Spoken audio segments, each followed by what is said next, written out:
નવા વિડીયોમાં। તો આજે હું તમારા માટે લઈને આવી છું ઉત્તરાયણ સ્પેશિયલ રેસીપી। તો આપણે હવે ઉત્તરાયણને લગતી રેસીપી બનાવીશું। તો આજે આપણે સિંગની ચીક્કી બનાવવાના છીએ, જેમાં આપણે નવી ટ્રીક અને ટિપ્સ સાથે સિંગની ચીક્કી બનાવશું। તો વિડીયોને સ્કીપ કર્યા વગર એન્ડ સુધી જરૂરથી જોજો, અને જો હજુ સુધી મારી ચેનલને સબસ્ક્રાઈબ ન કરી હોય તો સબસ્ક્રાઈબ કરી લેજો। બાજુમાં રહેલા બેલ આઇકોનને જરૂરથી ઓન કરજો, જેથી વિડીયોની નવી નોટિફિકેશન બધાથી પહેલાં તમારા સુધી પહોંચતી રહે। તો ચાલો આપણે સિંગની ચીક્કી બનાવવાની શરૂઆત કરીએ। તો ફેમિલી, આપણે સિંગની ચીક્કી બનાવવા માટે આપણે સરખા પ્રમાણમાં 1 વાટકી સિંગ લીધી છે અને 1 વાટકી ગોળ લીધો છે, દેશી ગોળ છે, અને બેકિંગ સોડા છે। તો ચાલો આપણે સૌ પહેલાં સિંગને શેકી લઈએ। આપણે સિંગને ડ્રાય રોસ્ટ કરવા માટે જાડા તળિયાવાળી પેન લેશું અને આપણે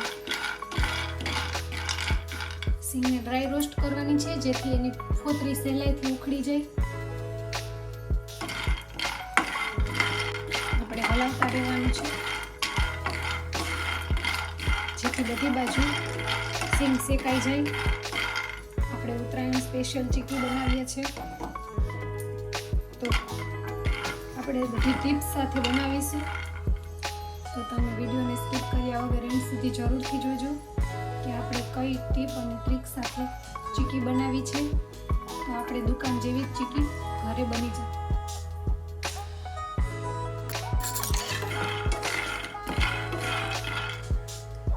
તો આપણી સિંગ શેકાઈ ગઈ છે, તમે જોઈ શકો છો સહેલાઈથી ફોતરી ઉખડી જાય છે।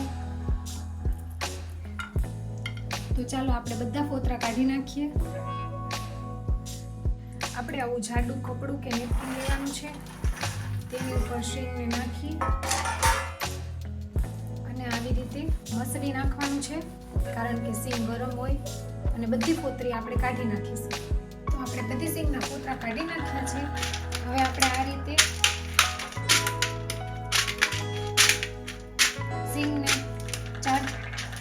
એક બિયામાંથી 4 ભાગમાં ડિવાઈડ થઈ જાય તે રીતે આપણે પ્રેસ કરી અને બધાને આવી રીતે અધકચરી કરી લેશું।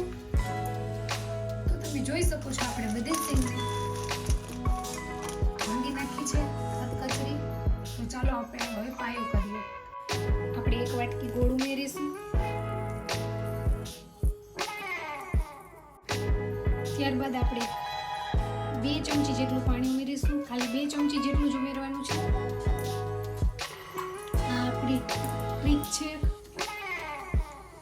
આપણે ગોળને હલાવતા જઈ અને મેલ્ટ કરી લેશું અને હલાવે રાખશું।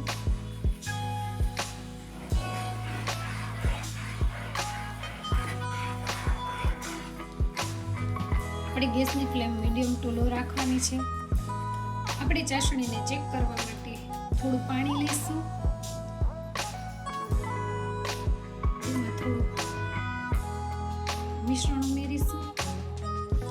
હજી આપણી ચાસણી ફેલાઈ જાય છે એટલે તૈયાર નથી થઈ, હજી આપણે તેને સતત ઉકાળવાની જરૂર છે।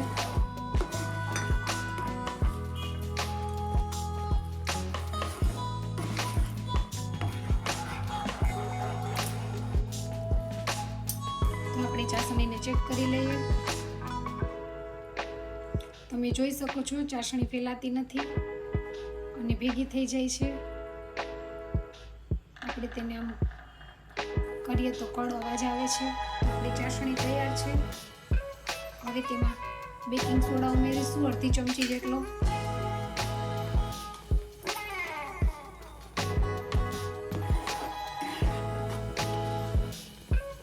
જેથી આપણી ચાસણી એકદમ ફ્લફી થઈ જશે।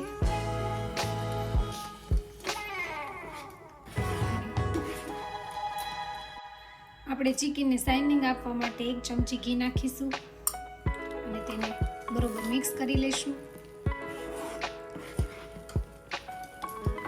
હવે આ સ્ટેજ ઉપર આપણે ફટાફટ સિંગ અધકચરી વાટેલી છે એ ઉમેરીશું, બધું ઝડપથી મિક્સ કરી લઈશું।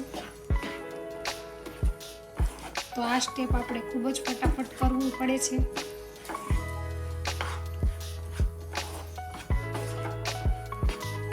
તો તમે જોઈ શકો છો આપણે ફાઇનલી ચીક્કી પાથરી દીધી છે પ્લેટ ઉપર, અને શાઇનિંગ પણ ઘીને લીધે સરસ આવે છે। તો આપણે તેને થોડી વાર ઠંડી થાય પછી આપણે કાપા પાડીશું। તો તો આપણું મિશ્રણ થોડું ઠંડુ થઈ ગયું છે અને આપણે હવે તેને પિઝા કટરને ફરતે ઘી લગાડીશું જેથી ચીપકી ન જાય. ઘીથી ગ્રીસ કરી દઈએ અને હવે આપણે ચીકીને કટ કરી લઈશું. તમે છરીથી પણ કરી શકો, પિઝા કટરથી સરસ થાય છે. આપણે ચીકીને કટ કરી લીધી છે. હવે થોડી વાર ઠંડી થઈ જાય પછી હું તમને બતાવું. તો આપણી સિંગની ચીકી તૈયાર થઈ ગઈ છે. આપણે જોઈએ, હું તમને ભાંગીને બતાવું. જોઈ શકો છો કેટલી સરસ ચીકી બનીને તૈયાર છે. તો તમે પણ આવી રીતે ચોક્કસથી ટ્રાય કરજો ઘરે ચીકી બનાવવાની. પરફેક્ટ માપથી બનાવશો તો સરસ જ બનશે. ચાલો આપણે ચીકીને સર્વ કરીએ.